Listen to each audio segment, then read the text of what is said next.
আমরা কি কেবলমাত্র চাইতে গেছি ভিক্ষার ঝুলি হাতে? না মাননীয় স্পিকার, আমরা কেউ আশা করি না যে বাংলাদেশের মন্ত্রী মিনিস্টাররা দেশের বাইরে ভিক্ষার ঝুলি হাতে ভিক্ষা করতে যাবেন। তবে একই সঙ্গে বাস্তবতার ব্যাপারে চোখ বন্ধ করে থাকলেও তো হবে না। মাননীয় সদস্য রুমিন ফারহানা, ব্রাহ্মণবাড়িয়া 2, সময় 2 মিনিট। মাননীয় স্পিকার, আপনাকে ধন্যবাদ। মাননীয় স্পিকার, প্রতি বছরই বাজেট দেওয়ার সময় আমরা নির্ঝরের মতন স্বপ্ন দেখি এবং সারা বছর ধরে সেই স্বপ্নভঙ্গের ফল আমাদের ভোগ করতে হয়।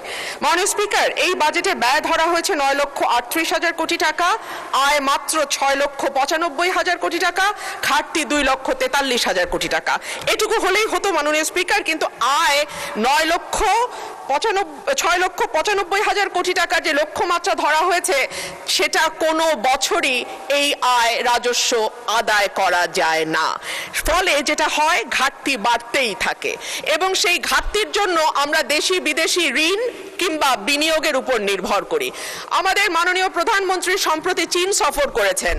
আমি আপনার মাধ্যমে মাননীয় স্পিকার, আমি জানতে চাই চীনের কাছ থেকে আমাদের ঋণের কোনো আশ্বাস আমরা পেয়েছি কিনা, পেয়ে থাকলে সেই ঋণের আশ্বাসের পরিমাণ কত, কিংবা বাংলাদেশে তারা কোনো বিনিয়োগ করবে কিনা এরকম কোনো আশ্বাস এসছে কিনা সেটাও আমি আপনার মাধ্যমে জানতে চাইছি।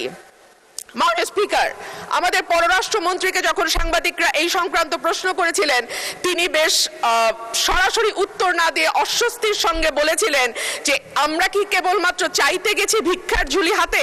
না মাননীয় স্পিকার, আমরা কেউ আশা করি না যে বাংলাদেশের মন্ত্রী মিনিস্টাররা দেশের বাইরে ভিক্ষার ঝুলি হাতে ভিক্ষা করতে যাবেন।